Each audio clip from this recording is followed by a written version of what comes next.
Hi everyone, welcome back to our channel रसायन दुनिया। By this video we are going to start the Claisen ester condensation। तो देखिए मैंने आपको बताया है कि ये वाले जो कंडेंसेशन रिएक्शंस हैं या फिर नेम जो रिएक्शंस हैं ये BSc second year as well as MSc previous year दोनों के लिए कॉमन रिएक्शंस हैं। ठीक है, इसीलिए मैं थंबनेल पे भी लिखती हूँ। ये चीज़ मैंने कई बार वीडियो के बीच में बताई, इसीलिए आज वीडियो के स्टार्टिंग में बता रही हूँ कि क्लेजन कंडेंसेशन रिएक्शन है ये बीएससी सेकंड ईयर के लिए भी है, एमएससी प्रीवियस के लिए भी है। बाकी की भी जो नेम रिएक्शंस है, जो सीसी बॉन्ड फॉर्मेशन वाली प्लेलिस्ट है, उसमें जितनी भी नेम रिएक्शंस हो रही हैं, जैसे रिफॉर्मेट्स की रिएक्शन अभी तक हुई है, बर्किन हुई है, सोपे कंडेंसेशन हुई है, एल्डोर कंडेंसेशन हुई है और ये वाली भी क्लेजन एस्टर कंडेंसेशन रिएक्शन है। जितनी भी नेम रिएक्शंस है सारी की सारी दोनों क्लासेस के लिए कॉमन रिएक्शंस है। बीएससी सेकंड ईयर में जो एल्डिहाइड एंड कीटोन वाली यूनिट है उसके लिए ये वाली रिएक्शंस है और एमएससी प्रीवियस में जो सीसी बॉन्ड फॉर्मेशन है उसके लिए ये वाली रिएक्शंस है। ठीक है, तो ये चीज समझ आ गई। बीएससी सेकंड ईयर में ये रिएक्शंस है फिर से नहीं कराई जाएंगी, सेम रिएक्शंस है वो दोनों जगह पे हैं, इसलिए आपको यही रिएक्शंस है कंप्लीट करनी है। नाउ क्लेजन एस्टर कंडेंसेशन, तो क्लेजन एस्टर कंडेंसेशन में करना क्या होता है, देखिए सबसे पहले यहाँ पे ये जो कंडेंसेशन रिएक्शन है ये होती किसमें है, एस्टर मॉलिक्यूल्स में होती है। जब हम बात कर रहे होते हैं कंडेंसेशन रिएक्शंस की या फिर सीसी बॉन्ड फॉर्मेशन की, तो ये चीज मैंने स्टार्टिंग में बताई थी कि यहाँ पे हमें लेना क्या होता है, हमें लेने होते हैं कार्बोनिल कंपाउंड्स। कार्बोनिल कंपाउंड्स लेने होते हैं जहाँ पे कुछ कार्बोनिल कंपाउंड्स हैं जिनमें तो अल्फा हाइड्रोजन वो प्रेजेंट होते हैं, वो कंडेंसेशन रिएक्शन में पार्टिसिपेट करते हैं। एंड कुछ जो कार्बोनिल कंपाउंड्स होते हैं जिनमें अल्फा हाइड्रोजन एब्सेंट होते हैं, स्टिल वो सीसी बॉन्ड फॉर्मेशन में पार्टिसिपेट करते हैं। तो वो डिपेंडिंग ऑन क्या होता है, नेचर ऑफ रिएक्शन होता है कि कौन से में अल्फा हाइड्रोजन वो प्रेजेंट होने चाहिए, कौन से में नहीं होने चाहिए। ठीक है, अभी तक हमने जितनी भी रिएक्शंस देखी हैं उनमें मोस्ट ऑफ रिएक्शंस है वो हमने देखी एल्डिहाइड एंड कीटोन्स की। बट जो क्लेजन एस्टर कंडेंसेशन रिएक्शन है ये होती है एस्टर्स की कंडेंसेशन रिएक्शन। बिल्कुल आपकी जो एल्डोल कंडेंसेशन रिएक्शन होती है उसी के टाइप की है। एल्डोल में हम क्या यूज करते हैं, aldehyde plus aldehyde and ketones का यूज कर रहे होते हैं। यहाँ पे हमें एस्टर्स का यूज है वो करना होता है। अब देखिए सबसे पहले मैं आपको एक एग्जांपल लेके बताती हूँ कि यहाँ पे करना क्या होता है और एस्टर की रिएक्शन कराने पे यहाँ से कौन से प्रोडक्ट की फॉर्मेशन होती है। तो पहले रिएक्शन का आउटलाइन बताऊंगी कि यहाँ से कौन से मॉलिक्यूल्स हैं वो टुगेदर रिएक्ट करेंगे, किसकी प्रेजेंस में रिएक्शन होने वाली है एंड यहाँ से क्या प्रोडक्ट की फॉर्मेशन है वो होने वाली है। तो फर्स्ट ऑफ ऑल हमें क्या चाहिए, यहाँ पे एस्टर चाहिए। क्लेजन एस्टर है, दैट मीन्स यहाँ से ये जो कंडेंसेशन रिएक्शन है किसकी होती है, एस्टर्स की कंडेंसेशन रिएक्शन होती है। एस्टर्स की रिएक्शन है जब आप कराते हो in the presence of two molecules of ester, वो तो लेने होंगे। इतनी चीज तो कंफर्म है कि जब हम कंडेंसेशन रिएक्शन करा रहे हैं तो कोई भी दो फंक्शनल ग्रुप्स हैं उनके बीच में रिएक्शन है वो होने वाली होती है। ठीक है, अब हमने यहाँ से टू एस्टर के मॉलिक्यूल्स लिए हैं। टू एस्टर के मॉलिक्यूल्स की जो रिएक्शन है वो हमें करानी होती है इन the presence of strong base. ठीक है, यहाँ पे हमें क्या लेना है, इन the presence of strong base. Strong base की प्रेजेंस में जब हम रिएक्शन कराते हैं एस्टर मॉलिक्यूल्स की तो यहाँ पे कंडेंसेशन रिएक्शन होती है एंड इस कंडेंसेशन रिएक्शन का जो प्रोडक्ट होता है वो यहाँ से होता है बीटा कीटो एस्टर। ठीक है, प्रोडक्ट ऑफ रिएक्शन है वो क्या होता है, बीटा कीटो एस्टर होता है। तो सबसे पहले तो ये वाली जो चीज है इसे देख के हम रिएक्शन का स्टेटमेंट है वो बनाएंगे। स्टेटमेंट के बाद हम देखते हैं यहाँ से कि रिएक्शन है वो क्या होगी और रिएक्शन है वो कैसे होने वाली है। ठीक है, तो सबसे पहले हमें क्या देखना है, स्टेटमेंट देखना है। तो क्लेजन एस्टर कंडेंसेशन रिएक्शन है उसके लिए स्टेटमेंट है वो क्या हो जाएगा, esters on treatment with strong bases gives beta keto ester. ठीक है, तो यहाँ से ये क्या हो जाएगा, स्टेटमेंट ऑफ रिएक्शन हो जाएगा। तो यहाँ से क्या होगा, एस्टर्स, और यहाँ पे स्पेसिफिक कंडीशन क्या है, इनमें अल्फा हाइड्रोजन वो प्रेजेंट होने चाहिए। ठीक है, अल्फा हाइड्रोजन एस्टर में वो प्रेजेंट होने चाहिए। Asters having alpha hydrogen, asters having alpha hydrogen atoms on treatment with strong basis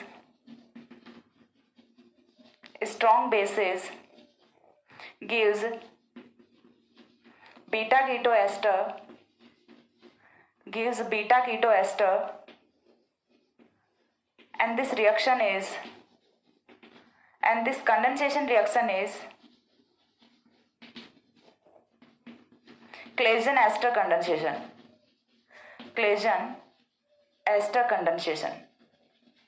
तो चीज क्लियर हो रही है। यहाँ से क्लेजन एस्टर कंडेंसेशन है वो होता क्या है, क्लेजन एस्टर कंडेंसेशन में हमें क्या लेना है, एस्टर मॉलिक्यूल्स लेने जिनमें अल्फा हाइड्रोजन वो प्रेजेंट होते हैं। स्ट्रॉन्ग बेस की प्रेजेंस में जब हम इनकी रिएक्शन कराते हैं तो कंडेंसेशन रिएक्शन होने से यहाँ पे जो प्रोडक्ट ऑफ रिएक्शन है वो होता है बीटा कीटो एस्टर। ना हमें यहाँ से देखना है रिएक्शन, तो रिएक्शन के लिए हम क्या रख लेते हैं, दो कोई भी सिंपल से एस्टर मॉलिक्यूल्स वो रख लेते हैं। फॉर एग्जाम्पल हमने ये वाला जो एस्टर मॉलिक्यूल है ये रखा है CH3 C double bond OET। ठीक है, OET, 2 मॉलिक्यूल्स रखने हैं हमें यहाँ पे।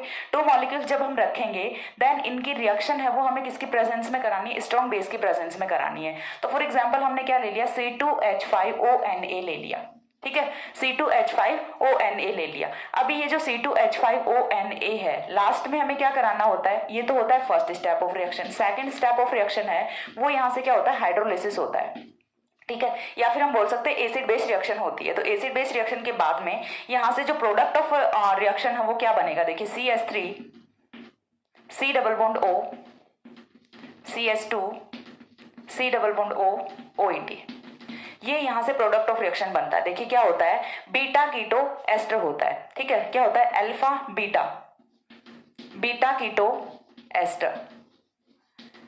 इस वाले एस्टर की एस्टर फंक्शनल ग्रुप के रिस्पेक्ट में ये वाला कार्बन अल्फा कार्बन, ये वाला carbon beta carbon, beta carbon पे कौन सा है, कीटोनिक ग्रुप है, ठीक है, तो ये कौन सा हो गया, बीटा कीटो एस्टर हो गया। तो प्रोडक्ट ऑफ रिएक्शन है वो क्या होगा, यहाँ से बीटा कीटो एस्टर है वो फॉर्म हो जाता है। नाउ यहाँ से देखना है हमें कि ये जो प्रोडक्ट है ये कैसे फॉर्म हुआ है, तो इसके लिए हमें मैकेनिज्म पे मूव करना पड़ेगा। तो चलिए मूव करते हैं मैकेनिज्म पे। हमने यहाँ पे 2 मॉलिक्यूल्स ऑफ एस्टर है वो यूज किए हैं। अब ये जो 2 मॉलिक्यूल्स ऑफ एस्टर हैं ये किस टाइप से यूज हुए हैं, तो देखिए हमने अब तक जितनी भी कंडेंसेशन रिएक्शन की हैं एक्सेप्ट रिफॉर्मेट्स की रिफॉर्मेट्स की रिएक्शन है वो थोड़ा सा डिफरेंट काइंड ऑफ रिएक्शन थी, क्योंकि वहां पे हमने ऑर्गेनोमेटेलिक कंपाउंड उसका यूज किया था, ठीक ऑर्गेनोमेटेलिक कंपाउंड उसका यूज किया था।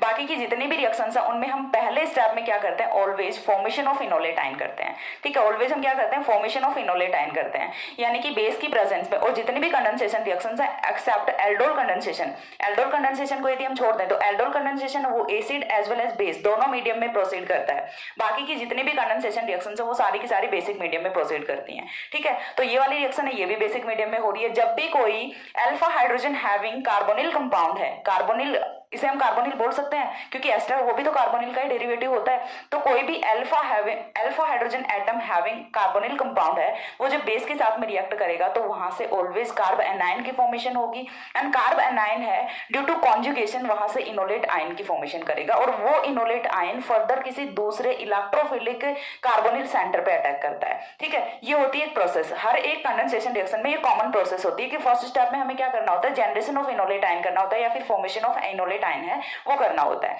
तो फर्स्ट स्टेप में हमें वही करना है, फॉर्मेशन ऑफ इनोलेट आयन करना है। तो फॉर्मेशन ऑफ इनोलेट आयन है वो होगा कैसे, तो देखिए यहां से ये क्या है, C double bond O OET, then इधर क्या है अपना CH2H, CH3 को मैंने ऐसे लिख दिया, CH2H लिख दिया। अब इसकी रिएक्शन है वो हम किसके साथ में करा रहे हैं, बेस के साथ में करा रहे हैं, C2H5ONA के साथ में करा रहे हैं, ठीक है, निगेटिव पॉजिटिव। अब ये जो C2H5ONA है इसका काम है वो क्या होता है, इसका काम होता है to abstract alpha hydrogen, to abstract alpha hydrogen और मोर एसिडिक हाइड्रोजन। और ये जो हाइड्रोजन है ये मोर एसिडिक हाइड्रोजन क्यों है, क्योंकि देखिए यहाँ पे क्या है, कार्बोनिल ग्रुप है। कार्बोनिल ग्रुप का नेचर कैसा होता है, इलेक्ट्रॉन विड्रॉविंग नेचर होता है। तो ये क्या करेगा, यहाँ से इलेक्ट्रॉन्स को पुल करेगा, इलेक्ट्रॉन्स को पुल करेगा तो यहाँ पे जो इलेक्ट्रॉन डेंसिटी है वो कम होगी, और यहाँ से कार्बन है वो इस वाले हाइड्रोजन को भगा देगा इससे इलेक्ट्रॉन छीन के। तो यहाँ से क्या होना है कि ये वाले जो बॉन्ड के इलेक्ट्रॉन्स है ये कहाँ पे आए, कार्बन के पास में। कार्बन के पास में इलेक्ट्रॉन्स जैसे ही आएंगे और ये वाला जो H पॉजिटिव है ये किसके पास में जाता है, C2H5O नेगेटिव के साथ में, एंड यहाँ से अल्कोहल इथेनॉल का एक मॉलिक्यूल है वो एलिमिनेट हो जाता है। इतनी चीज क्लियर है। इसके बाद देखो यहाँ से प्रोडक्ट है वो क्या फॉर्म हो रहा है, तो प्रोडक्ट है वो यहाँ से कुछ इस टाइप से फॉर्म होगा, यहाँ से कार्ब एनायन की फॉर्मेशन होती है, OET C double bond O CH2 negative, ठीक है। यहाँ से किसकी फॉर्मेशन हो रही है, कार्ब एनायन की फॉर्मेशन हो रही है। कार्ब एनायन के साथ में काउंटर आयन है वो कौन होगा, सोडियम पॉजिटिव होगा, बिकॉज यहाँ से इथॉक्साइड आयन है वो तो चला गया बट सोडियम है वो तो अभी भी है यहाँ पे रिएक्शन में सॉरी। तो यहाँ पे किसकी फॉर्मेशन हो जाती है, कार्बन आयन की फॉर्मेशन हो जाती है, जिसका काउंटर आयन है वो सोडियम आयन होता है। अब हमें नेक्स्ट स्टेप में क्या करना है, तो नेक्स्ट स्टेप में देखिए यहाँ से होता है कॉन्जुगेशन। कॉन्जुगेशन कैसे होगा, negative single bond double bond, ऐसा कहीं पे भी यदि सिस्टम होता है तो क्या होता है, कॉन्जुगेटेड सिस्टम होता है। तो कॉन्जुगेटेड सिस्टम है तो यहाँ पे क्या होगा, रेजोनेंस होगा, ये वाले बॉन्ड के इलेक्ट्रॉन्स यहाँ पे जाएंगे, ये वाले बॉन्ड के इलेक्ट्रॉन्स यहाँ पे जाएंगे, देन यहाँ से फॉर्मेशन होती है इनोलेट आयन की। अब जो स्पीसीज बनी है वो क्या होता है, इनोलेट आयन होता है। यहाँ से क्या होगा, डबल बॉन्ड CH2 होगा, डबल बॉन्ड CH2 होगा, ऑक्सीजन पे इलेक्ट्रॉन्स गए, ऑक्सीजन पे नेगेटिव चार्ज, अभी काउंटर आयन कौन है, सोडियम पॉजिटिव है। तो ये क्या बन जाता है, यहाँ से इनोलेट आयन बन जाता है, इनोलेट आयन बन जाता है। अब ये जो इनोलेट आयन बना है यहाँ से ये जो इनोलेट आयन है ये सेकंड स्टेप में रिएक्ट किस पे करेगा, ये सेकंड स्टेप में रिएक्ट करेगा दूसरी जो अपनी एस्टर की स्पीसीज है या फिर जो सेकंड अपना एस्टर मॉलिक्यूल है उस पे रिएक्ट करेगा।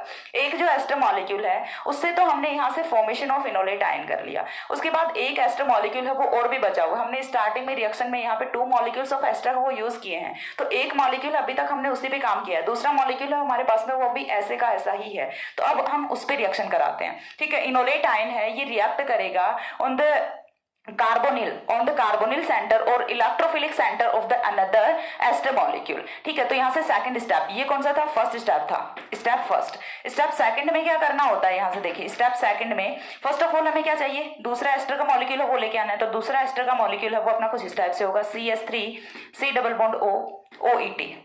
ठीक है, CH3 C double bond O OET, ये हो गया दूसरा एस्टर का मॉलिक्यूल। अभी इसकी रिएक्शन है वो किसके साथ में होगी, उस वाले स्पीसीज के साथ में, इनोलेट के साथ में, तो ये क्या हुआ CH2 double bond C O negative OET।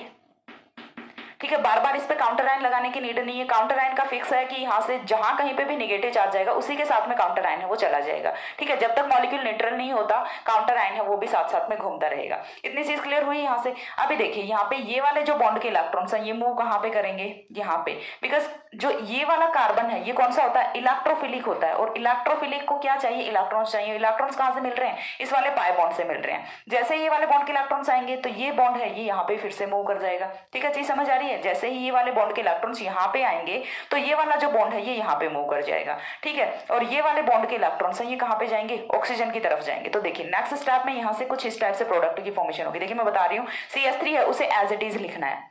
ठीक है, CH3 को क्या लिखना है, एज इट इज लिखना है। CH3 के बाद में नेक्स्ट जो कार्बन है, कार्बन पे ऑक्सीजन है उससे क्या आएगा, सिंगल बॉन्ड के साथ में आएगा, ऑक्सीजन वो सिंगल बॉन्ड के साथ में आएगा। OET है वो एज इट इज रहेगा। ठीक है, OET है वो एज इट इज रहेगा। उसके बाद इस वाले कार्बन के साथ में ये वाला जो कार्बन है CH2 ये ऐड हो रहा है, ये आ गया CH2। CH2 के बाद में क्या है, ये वाला जो ऑक्सीजन है ये सिंगल बॉन्ड से था फिर से नेगेटिव चार्ज हो इधर डिलोकलाइज हो गया तो C डबल बॉन्ड O आ गया, C डबल बॉन्ड O बन गया, और ये यहाँ पे क्या आ गया, OET आ गया। इतनी चीज क्लियर हो गई। अब इसके बाद क्या होना है कि जैसे ये वाले बॉन्ड के इलेक्ट्रॉन्स यहाँ पे आएंगे तो फिर से यहाँ से क्या माइनस होगा। अभी देखिए सोडियम जो है काउंटर आयन वो कहाँ पे रहेगा, यहाँ पे रहेगा। अब क्या होना है कि जैसे ये वाले बॉन्ड के इलेक्ट्रॉन्स यहाँ पे आएंगे तो ये वाला जो बॉन्ड है ये टूटेगा एंड यहाँ से एथोक्साइड आयन है वो बाहर निकलेगा। ठीक है, यहाँ से एलिमिनेशन किसका होना है, एथोक्साइड आयन का, तो माइनस क्या हो जाएगा, ETONA माइनस हो जाएगा। अगेन हमने इनिशियली मॉलिक्यूल यूज किया था ETONA।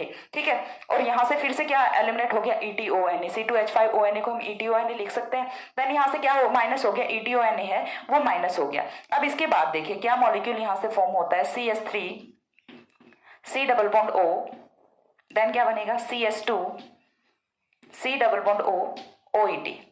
ठीक है, और ये क्या बनता है, बीटा कीटो एस्टर बनता है, बीटा कीटो एस्टर बनता है। बट रिएक्शन है वो यहाँ पे खत्म नहीं होती। रिएक्शन यहाँ पे खत्म क्यों नहीं होती, देखो यहाँ पे यदि आप स्टेटमेंट को देखते हो तो आपको यही लगेगा कि रिएक्शन है वो कंप्लीट हो गई, क्योंकि प्रोडक्ट जब ऑब्टेन हो गया तो रिएक्शन वो तो ऑब्वियसली बात है कंप्लीट हुई होगी तभी तो प्रोडक्ट ऑब्टेन हुआ है। बट इस प्रोडक्ट का यील्ड कितना है वो चीज हमें यहाँ से देखनी होती है, वो चीज मैटर करती है, क्योंकि हम कोई भी रिएक्शन करा रहे होते हैं तो उसके लिए हमें मैक्सिमम यील्ड चाहिए होती है, मैक्सिमम यील्ड ऑफ प्रोडक्ट है वो चाहिए होता है। ऐसा तो है नहीं कि 10% प्रोडक्ट यील्ड के लिए हम रिएक्शन वो करा रहे होंगे, नहीं कभी नहीं कराएंगे। एटलीस्ट 70 to 80% इतना तो प्रोडक्ट ऑफ यील्ड हो जाना चाहिए, तो इतना यील्ड यहाँ से नहीं जाता।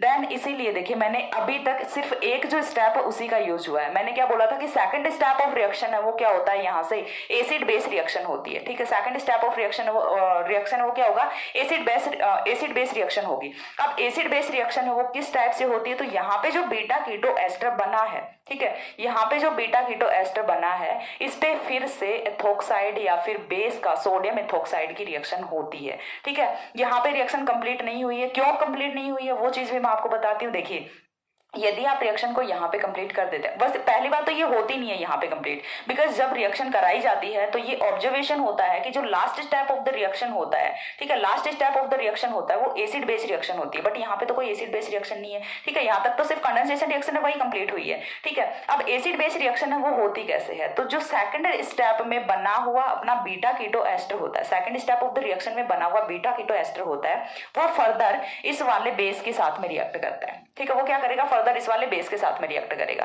बेस के साथ में रिएक्ट करके कार्ब एनाइन की फॉर्मेशन करेगा। कार्ब एनाइन की फॉर्मेशन होने के बाद उस पे हम H पॉजिटिव की रिएक्शन कराते हैं, जिससे कि यहाँ पे बीटा कीटो एस्टर है वो अगेन फॉर्म होता है और उस वाले रिएक्शन के लिए जो इक्विलिब्रियम पोजीशन है वो फेवरेबल होती है। बट यहाँ पे जो इक्विलिब्रियम पोजीशन है वो अनफेवरेबल होती है। दैट्स वाई यहाँ से प्रोडक्ट ऑफ यील्ड है वो बहुत ही कम होती है, बहुत ही कम यील्ड होती है, जो कि सेटिस्फैक्टरी नहीं होती। ठीक है, जब रिएक्शन करा रहे हैं इतनी मेहनत करके और वहां से satisfactory product of yield he obtain नहीं हो रहा, देन रिएक्शन कराने का यहाँ से कोई मीनिंग नहीं होता। ठीक है, तो उसके लिए हमें एक स्टेप और आगे बढ़ना होता है। यदि आप यहाँ पे रिएक्शन को स्टॉप करते हो कि बीटा कीटो एस्टर आ गया, रिएक्शन यहाँ पे हमारी खत्म हो गई, तो वो रिएक्शन आपकी रॉन्ग रिएक्शन होती है। ठीक है, last step of the Claisen condensation reaction है वो क्या होता है, एसिड बेस रिएक्शन होती है, जो कि हमें करनी है। रीजन मैंने बता दिया कि यहाँ पे प्रोडक्ट यील्ड है वो गुड प्रोडक्ट यील्ड नहीं होती, रिएक्शन का जो इक्विलिब्रियम पोजीशन है वो अनफेवरेबल होता है।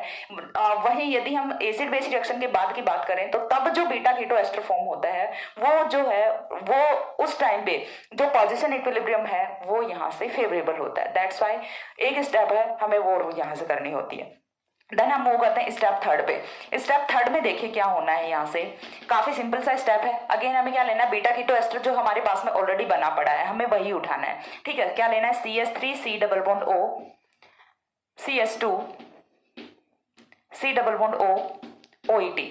ठीक है, ये आगे हमारे पास में बीटा कीटो एस्टर, इसकी रिएक्शन है वो हमें किसके साथ में करानी है, ETONA के साथ में करानी है और ये रिएक्शन होगी ही होगी, कोई रोक नहीं सकता इस रिएक्शन को।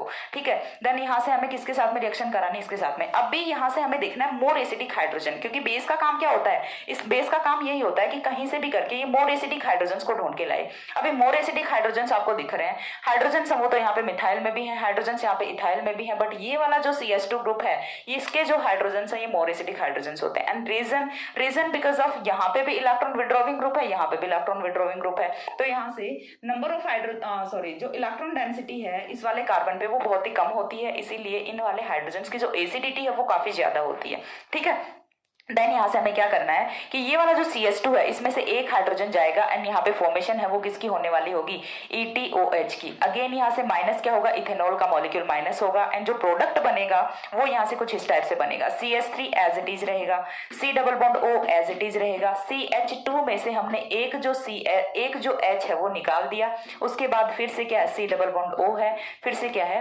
OET है। इस वाले नेगेटिव के साथ में काउंटर आयन कौन रहेगा, अगेन क्या रहेगा, सोडियम रहेगा। ठीक है, काउंटर आयन कौन रहेगा, सोडियम रहेगा। अब इसके बाद हमें क्या करना है, इसके बाद हमें करना है H पॉजिटिव। ठीक है, इसके बाद हमें क्या करना है, H पॉजिटिव लेना है। जब हम H पॉजिटिव के साथ में रिएक्शन करा रहे हैं, ठीक है, जब हम H पॉजिटिव के साथ में रिएक्शन करा रहे हैं, साथ में HOH ले लो। ठीक है, H पॉजिटिव के साथ में रिएक्शन करा रहे हैं तो H पॉजिटिव है ये कहाँ पे अटैक करेगा, इस वाले कार्बन आयन पे अटैक करेगा, अगेन CS2 की फॉर्मेशन होगी और सेम प्रोडक्ट फिर से यहाँ पे फॉर्म होगा। साथ में माइनस इस बार क्या होना है, NaOH माइनस होना है, क्योंकि काउंटर आयन जिसे सोडियम को हम अभी यहाँ पर घसीटते हुए लेके आए हैं तो अभी साथ में उसे सेटिस्फाई करके तो भेजना होगा ना, तो माइनस क्या होगा इस बारी, NaOH है, इस बारी माइनस क्या होगा, NaOH माइनस होगा एंड यहाँ से CS3 C double bond O, फिर से सेम प्रोडक्ट की फॉर्मेशन हो रही है, C double bond O CS2 C double bond O OET, beta keto ester की फॉर्मेशन होती है, बीटा कीटो एस्टर की फॉर्मेशन होती है और यही रिएक्शन का फाइनल प्रोडक्ट भी होता है। सेकंड स्टेप में भी बीटा कीटो एस्टर फॉर्म हुआ था, बट ये फाइनल स्टेप नहीं होता, फाइनल स्टेप है वो थर्ड स्टेप होता है। ठीक है, अभी मैं इसे थ्योरेटिकल फॉर्म में भी एक्सप्लेन करती हूँ, थोड़ा सा लिख के बता दूंगी कि क्यों ऐसा हो रहा है, क्योंकि ये काफी इंपॉर्टेंट है, काफी कंफ्यूजिंग रहेगा अदरवाइज। ये एक बार के लिए तो मैंने बता दिया लेकिन फिर से भूल जाओगे, तो इसलिए मैं इसे थ्योरेटिकल स्टेटमेंट में भी बताती हूँ। तब तक एक बार इतना स्क्रीनशॉट ले लो। ठीक है, स्क्रीनशॉट से पहले एक बार फिर से बता देती हूँ, आपको 2 मॉलिक्यूल्स ऑफ एस्टर लेने होते हैं, स्ट्रॉन्ग बेस की प्रेजेंस में रिएक्शन करानी होती है, प्रोडक्ट ऑफ रिएक्शन वो बीटा कीटो एस्टर होता है। नाउ सेकंड जो पॉइंट है, मैकेनिज्म पे यदि हम मूव करें तो फर्स्ट ऑफ ऑल आपको क्या करना होता है, फॉर्मेशन ऑफ इनोलेट आयन करना होता है। सेकंड स्टेप में आपको क्या कराना होता है, electrophilic attack of enolate ion कराना होता है। ठीक है, sorry, nucleophilic attack of nucleophilic attack of enolate ion at carbonyl centre वो कराना होता है। उसके बाद यहाँ से एडक्ट बीटा कीटो एस्टर की फॉर्मेशन होती है। लास्ट स्टेप में आपको फिर से क्या कराना होता है, beta keto ester plus ethoxide ion, sodium ethoxide ion की रिएक्शन है वो यहाँ पे करानी होती है, एसिड बेस्ड रिएक्शन करानी होती है। ठीक है, सॉरी, सोडियम एथॉक्साइड की रिएक्शन करानी होती है जो कि यहाँ से H पॉजिटिव को एलिमिनेट करता है। उसके बाद में एसिड बेस्ड रिएक्शन है वो करानी होती है जिससे कि बीटा कीटो एस्टर फॉर्म होता है। यहाँ पे पोजीशन इक्विलिब्रियम है वो फेवरेबल होता है, यहाँ पे पोजीशन इक्विलिब्रियम है वो अनफेवरेबल होता है। दैट्स वाई हमें एक स्टेप और आगे आना पड़ता है to obtain good product yield. ठीक है, अभी स्क्रीनशॉट लीजिए, देन मैं आगे एक्सप्लेन करती हूँ। पहले मैं चेक कर लूँ नीचे तक की रिएक्शन दिख रही है क्या, कहीं मेरी मेहनत बेकार तो नहीं जाएगी। Take the screenshot. ओके, हो गया। आगे पीछे दाएं बाएं सब दिख रहा है ना? हाँ, सब अच्छे से दिख रहा है। ओके, देन देखिए नेक्स्ट पॉइंट में क्या होने वाला है यहाँ से। नेक्स्ट पॉइंट में आपको अभी जो चीज़ें मैंने बोल के बताई हैं वही मैं आपको लिख के भी बताऊंगी, बिकॉज हिंदी मीडियम वाले हैं, एमएससी में तो हिंदी मीडियम नहीं होता बट बीएससी में तो होता है ना, तो सेकेंड ईयर वाले हैं वो तो यहाँ से सुन के इन चीज़ों को लिख लें। और वह तो मतलब सेकेंड ईयर वाले तो इतनी चीज़ कर देते हैं, वही काफ़ी उनके लिए। रिएक्शन लिख दो बस, कोई नहीं पूछता तुमसे। बाकी यदि तुम्हें समझना है तो तुम्हें भी लिखना होगा। एमएससी वाले हैं उनके लिए थोड़ा सा लैंग्वेज है वो टफ हो जाती है, स्पेशली जब स्टूडेंट्स हैं वो आए होते हैं हिंदी मीडियम से। ओके, देन देखिए हमने क्या लिखा। The product of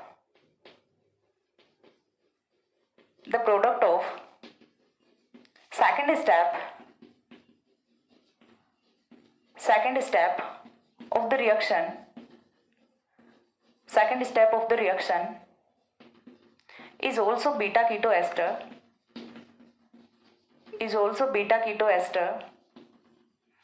but this is not the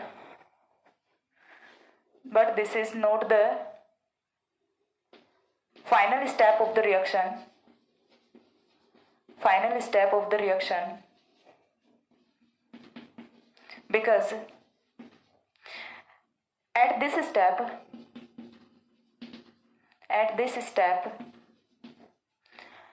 position equilibrium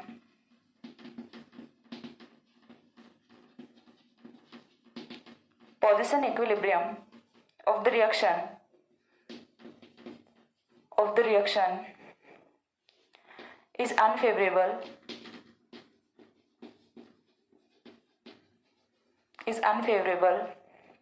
That's why obtains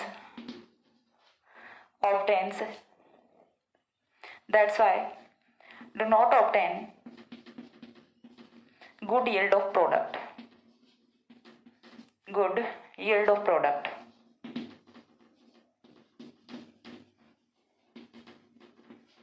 Next point. It is observed that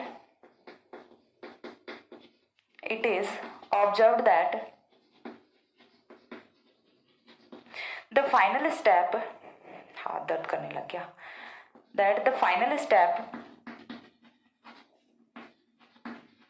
of the reaction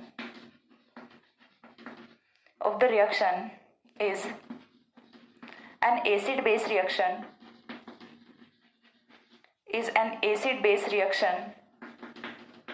That means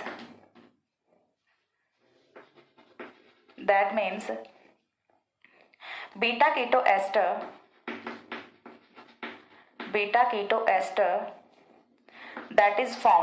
which is formed by second step reacts with C2H5ONA or ETONA to give carb anion that is further reacted with acid to give beta keto ester. And at this step position equilibrium is also favorable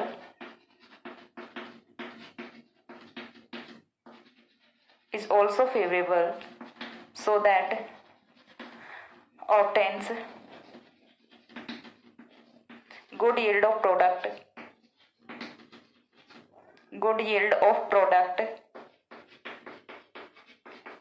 and this is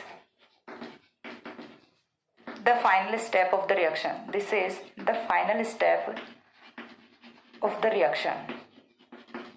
ठीक है, तो ये चीज हमें यहाँ से देखनी थी। हाय राम, कितना गंदा लिखा है मैंने, sorry. The product of second step of the reaction is also beta keto ester. देखिए हमने यहाँ पे क्या लिखा है कि एक बार एक्सप्लेन कर देती हूँ कि जो सेकंड स्टेप का जो प्रोडक्ट होता है ड्यूरिंग द रिएक्शन वो भी बीटा कीटो एस्टर होता है, बट वो फाइनल प्रोडक्ट ऑफ रिएक्शन नहीं होता। क्यों नहीं होता? क्योंकि वहां पे जो पोजीशन इक्विलिब्रियम है वो अनफेवरेबल होता है और गुड प्रोडक्ट यील्ड है वो ऑब्टेन नहीं होता। देन सेकंड पॉइंट पे मूव करें। वहीं यदि हम बात करें, ऑब्जर्व किया जाता है during the Claisen ester condensation reaction कि जो final step of the reaction होता है या फिर last step of the reaction होता है वो क्या होता है? एसिड बेस रिएक्शन होती है। तो एसिड बेस रिएक्शन कब होगी? जब सेकंड स्टेप में बना हुआ बीटा कीटो एस्टर है वो बेस के साथ में रिएक्ट करके कार्बन आयन की फॉर्मेशन करेगा। ये जो कार्बन आयन है ये बिहेव करेगा लाइक बेस और ये H पॉजिटिव के साथ में रिएक्ट करता है एंड फॉर्मेशन करता है अगेन बीटा कीटो एस्टर की। तो ये एक एसिड बेस रिएक्शन होती है। इस टाइम पे जो पोजीशन इक्विलिब्रियम है वो भी फेवरेबल होता है। दैट्स व्हाई यहाँ से गुड प्रोडक्ट ऑफ यील्ड है वो यहाँ से गुड यील्ड ऑफ प्रोडक्ट है वो यहाँ से ऑब्टेन होती है और यही रीजन होता है। ठीक है, इसके बाद ये तो था about Claisen ester condensation reaction. BSc second year वाले बच्चे हैं वो यहीं पे वीडियो को बंद करके चले जाएं। ठीक है, अभी बचता है एमएससी प्रीवियस वालों का काम। बीएससी सेकंड ईयर का सिर्फ यहीं तक था। एमएससी प्रीवियस का हमें आगे भी करना है, क्रॉस क्लेजन कंडेंसेशन भी करना है। जैसे कि हमने किया था क्रॉस एल्डोल कंडेंसेशन, उसी टाइप से हमें यहाँ पे क्रॉस क्लेजन कंडेंसेशन रिएक्शन है वो भी करनी होती है। उसके बाद हम देखेंगे कि जो कीटोन्स होते हैं और एस्टर्स होते हैं उनकी क्लेजन कंडेंसेशन रिएक्शन है वो किस टाइप से होती है। तो एमएससी प्रीवियस वालों के लिए काफी कुछ बचा हुआ यहाँ पे। तो नेक्स्ट जो पॉइंट है वो यहाँ से क्या होना है? Cross Claisen condensation reaction. ठीक है, क्लोजन कंडेंसेशन है वो यहीं पे कंप्लीट होता है, बट इसी का जो नेक्स्ट पार्ट है वो यहाँ से आता है cross Claisen condensation reaction. Cross Claisen condensation reaction. अभी ये क्रॉस क्लेजन कंडेंसेशन रिएक्शन क्या होता है? तो जहां भी देखिए क्रॉस की बात आ जाती है तो क्रॉस एल्डोल कंडेंसेशन रिएक्शन में हमने क्या की थी? ये तो है नहीं कि यहाँ पे रिएक्टेंट है वही चेंज हो गया था, नहीं। क्रॉस की जब भी हमने बात की थी, देखिए एल्डोल कंडेंसेशन में हमने क्या बोला था कि जब एल्डिहाइड्स, दो सेम एल्डिहाइड्स रिएक्ट कर सकते हैं, दो सेम कीटोन्स रिएक्ट कर सकते हैं, ठीक है, तब तक तो क्या होता है? सिंपल होता है। जैसे ही एक एल्डिहाइड एक कीटोन आता है या फिर दो डिफरेंट एल्डिहाइड्स आते हैं या फिर दो डिफरेंट कीटोन्स आते हैं, उस वाले केस में क्या हो जाता है? वो क्रॉस हो जाता है। तो यहाँ पे भी कुछ ऐसा ही है। हमने जो प्रीवियस एग्जाम्पल अभी किया है इसमें जो हमने एग्जाम्पल किया, एक ही तो एग्जाम्पल किया ना, उसमें हमने क्या देखा था कि जब हम जो एस्टर्स ले रहे हैं एज स्टार्टिंग मटेरियल वो दोनों सेम थे। ठीक है, दोनों के दोनों एस्टर मॉलिक्यूल्स हैं वो सेम थे, बट यदि हम क्या कर लें कि डिफरेंट एस्टर यूनिट्स हैं वो यूज कर लें यहाँ पे। ठीक है, डिफरेंट एस्टर यूनिट्स हैं वो यूज कर लें यहाँ पे। जैसे कि एक में अल्फा हाइड्रोजन प्रेजेंट है दूसरे में नहीं है, एक में अल्फा हाइड्रोजन से प्रेजेंट हो तो काम चल जाता है, ठीक है, दूसरे में ना भी हो तो काम चल जाता है। ठीक है, तो यहाँ से हमें क्या करना है, जब दो डिफरेंट एस्टर मॉलिक्यूल्स हैं वो रिएक्ट कर रहे होंगे in the presence of base to give beta keto ester, then such kind of reaction is said to be cross Claisen condensation reaction. चीज समझ आ गई? हमें यहाँ पे दो डिफरेंट एस्टर्स हैं वो यूज करने हैं। तो स्टेटमेंट है वो देख लेते हैं, डेफिनेशन वो देख लेते हैं। यहाँ पे क्या होगा? When two different ester molecules reacts, ये तो बिल्कुल भी अच्छा नहीं चल रहा, reacts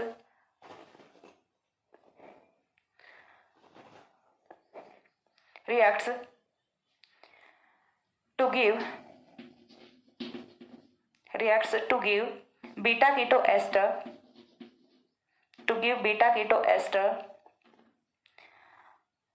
treated by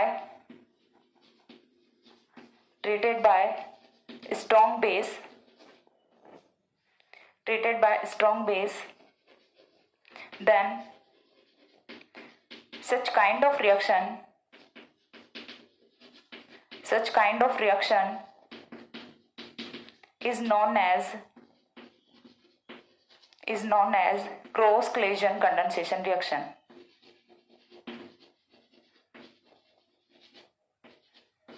cross Claisen condensation reaction. तो क्रॉस क्लेजन कंडेंसेशन रिएक्शन क्या होती है वो चीज भी मैंने आपको यहाँ से बता दी। जब दो डिफरेंट एस्टर मॉलिक्यूल्स वो रिएक्ट कर रहे होंगे in the presence of strong base, तो यहाँ से क्या बनेगा? आपका बीटा कीटो एस्टर बनेगा और इसी को हम क्या बोलते हैं? क्रॉस क्लेजन कंडेंसेशन रिएक्शन बोलते हैं। अभी क्रॉस क्लेजन कंडेंसेशन रिएक्शन के कुछ एग्जाम्पल्स बताती हूँ, मैकेनिज्म बताती हूँ, तब तक एक बार इतना स्क्रीनशॉट ले लो।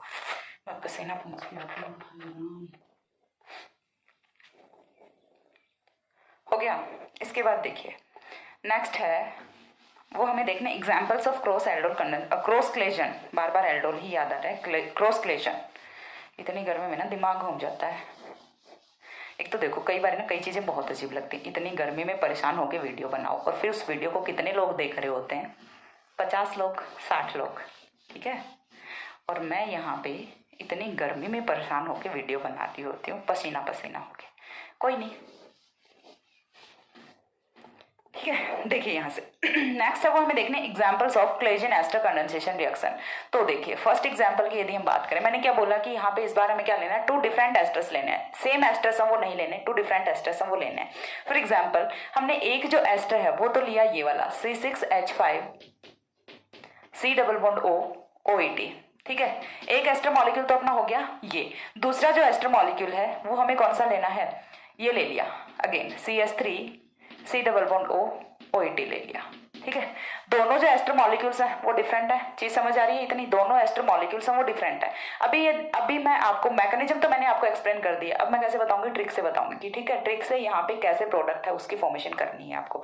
तो फर्स्ट स्टेप में हम क्या करते हैं, इनोलेट आयन की फॉर्मेशन करते हैं। तो इनोलेट आयन है वो कौन फॉर्म करेगा, ऑब्वियस ही बात है यही वाली एस्टर यूनिट है, यही इनोलेट आयन की फॉर्मेशन करेगी, क्योंकि यहाँ पे तो कोई अल्फा हाइड्रोजन नहीं है। विदाउट अल्फा हाइड्रोजन हम इनोलेट आयन की फॉर्मेशन है वो कर नहीं सकते, ठीक है। तो पहले तो हम रिएक्शन कंडीशन लिख लेते हैं। फर्स्ट स्टेप में हमें क्या चाहिए होता है, C2H5ONA चाहिए होता है, बेस चाहिए होता है। और सेकंड स्टेप में हमें क्या चाहिए होता है, H पॉजिटिव चाहिए होता है, ठीक है।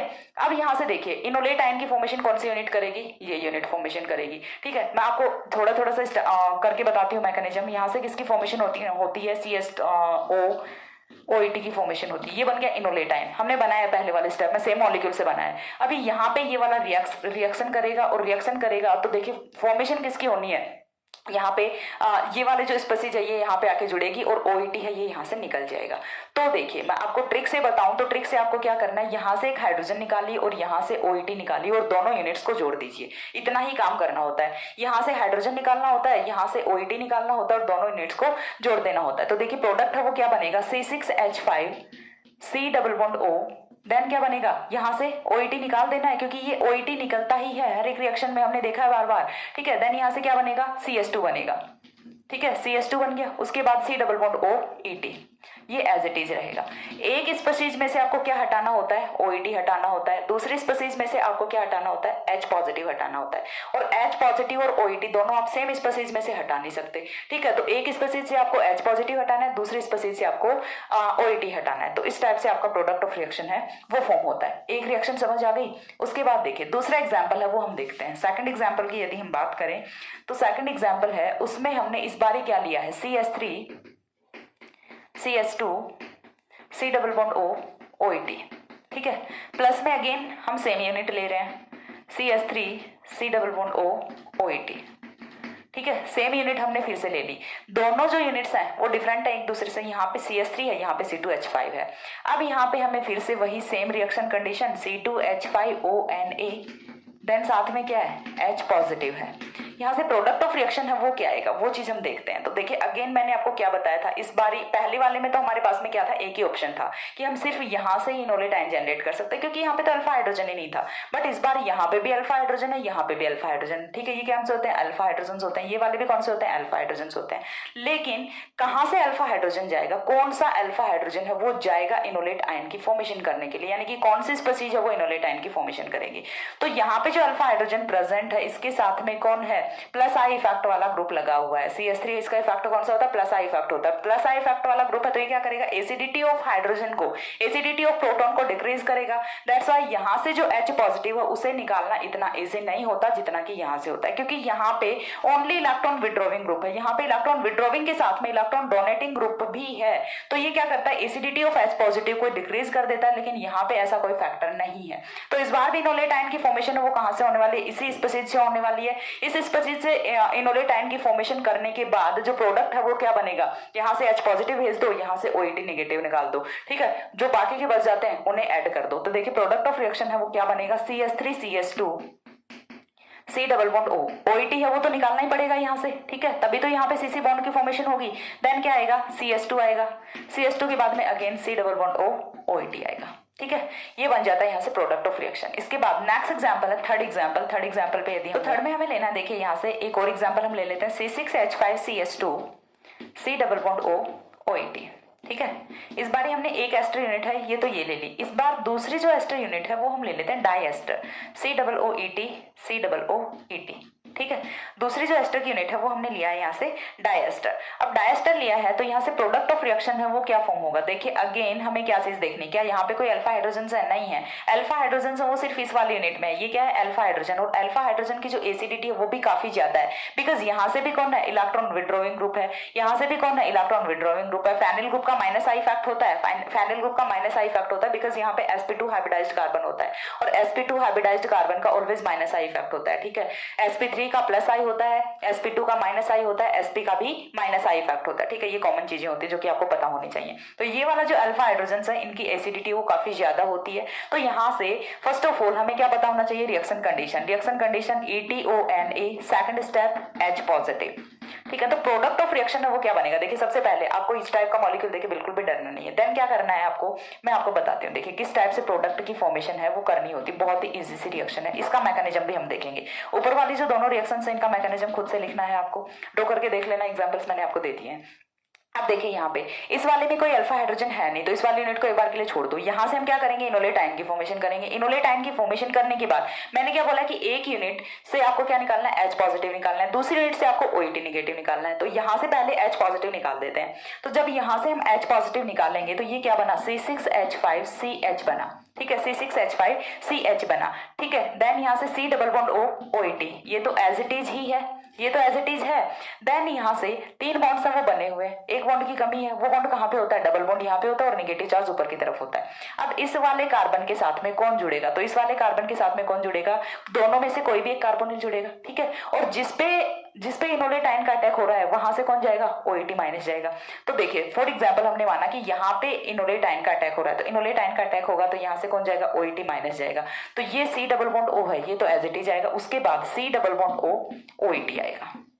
ठीक है, एक OET गया है और एक H पॉजिटिव गया है। चीज समझ आ गई। तो यहाँ से इस टाइप से प्रोडक्ट की फॉर्मेशन होती है। इस वाले रिएक्शन की मैकेनिज्म है वो चलो मैं आपको बता देती हूँ कि मैकेनिज्म कैसे हुई है। ठीक है, एक ही स्टेप में बताऊंगी, बार बार स्टेप करके नहीं बताऊंगी क्योंकि फिर से बहुत टाइम लग जाना है। ठीक है, और आपको एक मैकेनिज्म वो मैंने स्टेप वाइज समझा दी है। देन अब बस समझ ये भी आ जाएगी। फर्स्ट ऑफ ऑल हमें क्या करना है, जनरेशन ऑफ इनोलेट आयन करना है। देन हम यहाँ से क्या करेंगे, CH2 C double bond O OET, किसकी प्रेजेंस में रिएक्शन करा रहे हैं, बेस की प्रेजेंस में, ETONA, माइनस क्या होना है, ETOH होना है। फॉर्मेशन किसकी होनी है, कार्ब एनायन की फॉर्मेशन होनी है। C6H5CH negative C double bond O CH negative C double bond O OET, इतना बन गया।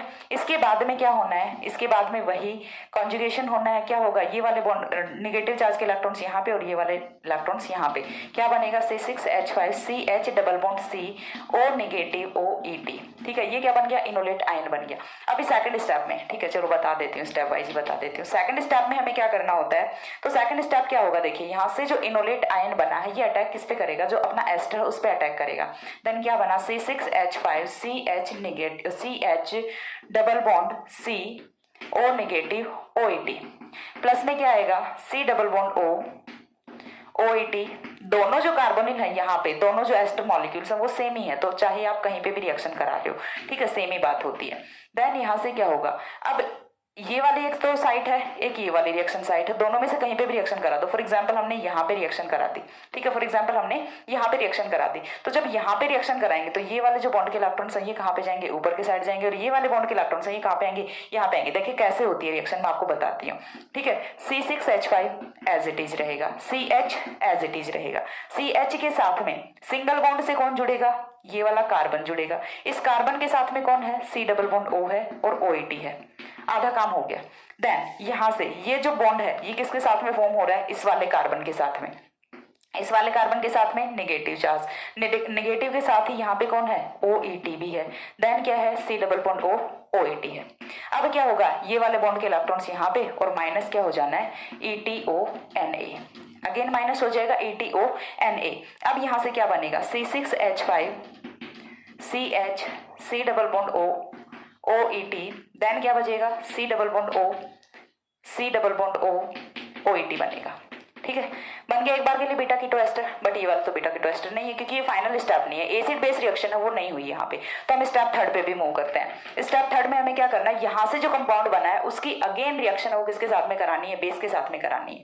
ठीक है, तो चलो मैं वहीं से मूव कर देती हूँ। इसकी अगेन हम रिएक्शन है वो किसके साथ में कराएंगे, यही जो ETONA यहाँ से बाहर निकला है इसके साथ में फिर से रिएक्शन कराएंगे। और जब इसके साथ में रिएक्शन कराएंगे तो ये जो प्रोटॉन है इसी को ये एलिमिनेट करेगा और अगेन कार्बन 9 की फॉर्मेशन करेगा। तो इस बार क्या बनेगा, C6H5 C negative C double bond O OET, then क्या है इधर C double bond O C double bond O OET है। चीज समझ आ गई। अगेन क्या करना है, H पॉजिटिव लेना है। ठीक है, H पॉजिटिव लेना है, माइनस क्या हो जाएगा NaOH हो जाएगा, C6H5 CH। ये वाला जो H पॉजिटिव है ये अटैक कहाँ पे करेगा, इस वाले C नेगेटिव के साथ में, CH C double bond O OET, then यहाँ से क्या है C double bond O OET बनेगा। ठीक है, ये यहाँ से प्रोडक्ट ऑफ रिएक्शन होता है। तो ये होता है cross Claisen condensation reaction. Claisen condensation reaction बताई, क्रॉस क्लेजन कंडेंसेशन रिएक्शन बताई। अभी जो क्रॉस क्लेजन कंडेंसेशन रिएक्शन है ये कीटोन्स एंड एस्टर्स के बीच में भी हो सकती है। अभी तक हमने क्या देखा है कि जितने भी रिएक्शंस देखे हैं, जितने भी एग्जांपल्स हमने देखे हैं, 4 या 5 एग्जांपल्स हमने देखे हैं, सभी हैं वो हमने कराए in between asters. 2 molecules of esters हमने लिए हैं और वहां से हमने फॉर्मेशन करा दी है बीटा कीटो एस्टर की। बट जो क्रॉस क्लेजन कंडेंसेशन है वो कीटोन और एस्टर के बीच में भी हो सकती है। तो उसका एक और एग्जाम्पल हम देखेंगे और उसका काफी अच्छा सिंथेटिक एप्लीकेशन भी है। ठीक है, कीटोन एस्टर क्लेजन कंडेंसेशन का काफी अच्छा सिंथेटिक एप्लीकेशन भी है, इसीलिए हम उसे पढ़ रहे होते हैं। और एक जो इंपॉर्टेंट कंपाउंड है क्राइसिन, क्राइसिन का सिंथेसिस है वो हम यहाँ से देखेंगे, जिसमें कि हम करा रहे होंगे कीटोन प्लस एस्टर का क्लेजन कंडेंसेशन रिएक्शन। ठीक है, और मैं बताती हूँ कि जब कीटोन और एस्टर का क्लेजन कंडेंसेशन रिएक्शन होता है तो कौन वहां पे इनोलेट आयन की फॉर्मेशन करेगा, कौन वहां पे एज अ इलेक्ट्रोफाइल बिहेव करेगा, सारी चीजें मैं आपको बताती हूँ। एक बार इतना स्क्रीनशॉट ले लो, सेट करना पड़ेगा, पहले पसीना पूछ लूँ मैं। बन गया काम, हो गया, ओके।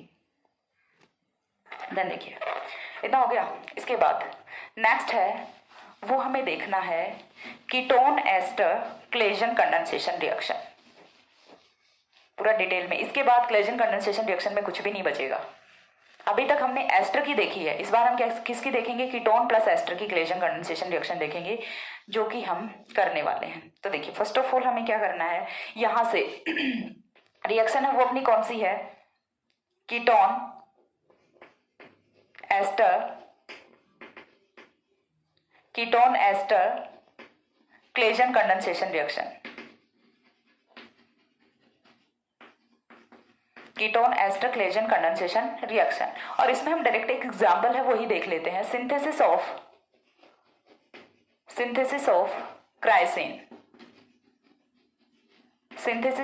क्राइसिन, क्राइसिन का सिंथेसिस है वो हमें यहाँ से देखना होता है। तो एक चीज मैं आपको जो बताऊं कॉमन या फिर यूजफुल है वो क्या होगी, जब भी हम कीटोन प्लस एस्टर का क्लेजन कंडेंसेशन रिएक्शन करा रहे होंगे तो ऑलवेज इनोलेट आयन की फॉर्मेशन है वो कौन करेगा, कीटोन करेगा। ठीक है, इनोलेट आयन की फॉर्मेशन ऑलवेज कौन करेगा, कीटोन करेगा। दैट मीन्स जो H पॉजिटिव जा रहा होता है वो कहाँ से जाएगा, कीटोन से जाएगा, एंड जो OET निगेटिव हो वो कहाँ से जाएगा, एस्टर से जाएगा। इतनी चीज क्लियर हो गई। यहाँ से हमें क्या करना है, कीटोन से तो H पॉजिटिव का एलिमिनेशन करना है एंड जो एस्टर है वहां से OET नेगेटिव का एलिमिनेशन करना है। तो क्राइसिन की फॉर्मेशन है वो कैसे होती है, तो देखिए फर्स्ट ऑफ ऑल हमें क्या चाहिए, एक कंपाउंड चाहिए। और कंपाउंड है वो हमारा क्या होता है, कुछ इस टाइप से होता है। हमें एक यूनिट है वो तो किसकी लेनी है, एस्टर की लेनी है। ये यहाँ पे कुछ इस टाइप का कंपाउंड होता है, OMe।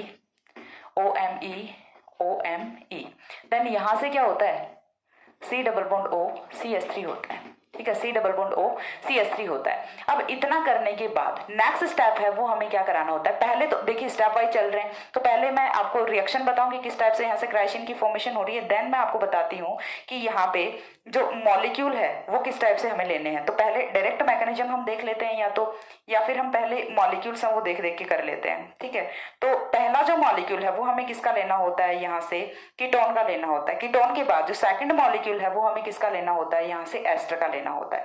और सेकंड मॉलिक्यूल एस्टर का हमें ऐसा लेना होता है जिसमें कि अल्फा हाइड्रोजन वो प्रेजेंट नहीं होते। ठीक है, तो सेकंड मॉलिक्यूल हमें कौन सा लेना है, जिसमें कि अल्फा हाइड्रोजन प्रेजेंट नहीं होते। ये तो हमने क्या लिया है, कीटोन लिया है। अब कीटोन कैसे लिया, तो इतनी चीज तो समझ आ रही है, यहाँ पे कौन सा एकीटोनिक ग्रुप है। देन सेकंड जो मॉलिक्यूल है वो हमें किसका लेना है, एस्टर का लेना है, C6H5 C double bond O OET। ठीक है, दो मॉलिक्यूल्स ले लिए, एक कीटोन ले लिया, दूसरा एस्टर ले लिया। दोनों की क्या करानी है, क्लेजन कंडेंसेशन रिएक्शन करानी है इन the presence of base ETONA। Second क्या आ जाएगा, कहीं मैं C2H5ONA लिख देती हूँ, कहीं मैं ETONA लिख देती हूँ, दोनों सेम ही चीजें, don't be confused. Okay, then यहाँ से हमें क्या करना है, H पॉजिटिव लेना है। ठीक है, तो अब यहाँ पे प्रोडक्ट ऑफ रिएक्शन है वो क्या बनेगा, तो प्रोडक्ट ऑफ रिएक्शन है वो बनेगा कुछ इस टाइप से, OMe देन इधर कौन आएगा, ऑक्सीजन आएगा, एंड ऑक्सीजन के साथ में यहाँ पे C डबल बॉन्ड O है, ये है, एंड C6H5 है।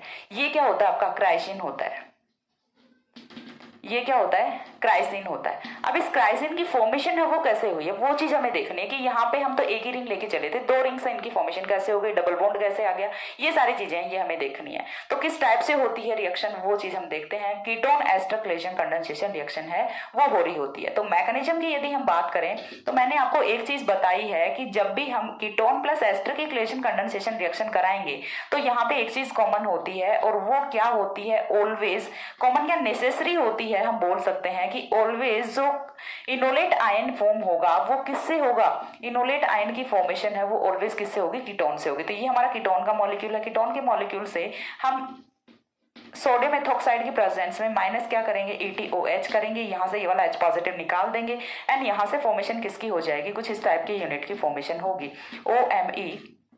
देन अगेन क्या है, इधर भी OMe है, ठीक है, इधर भी आपका OMe होता है, इधर C डबल बॉन्ड O होता है, CS2 नेगेटिव होता है। अब क्या होना है, अगेन वही फिर से कॉन्जुगेशन एंड फॉर्मेशन है वो हो जाएगी इनोलेट आयन की।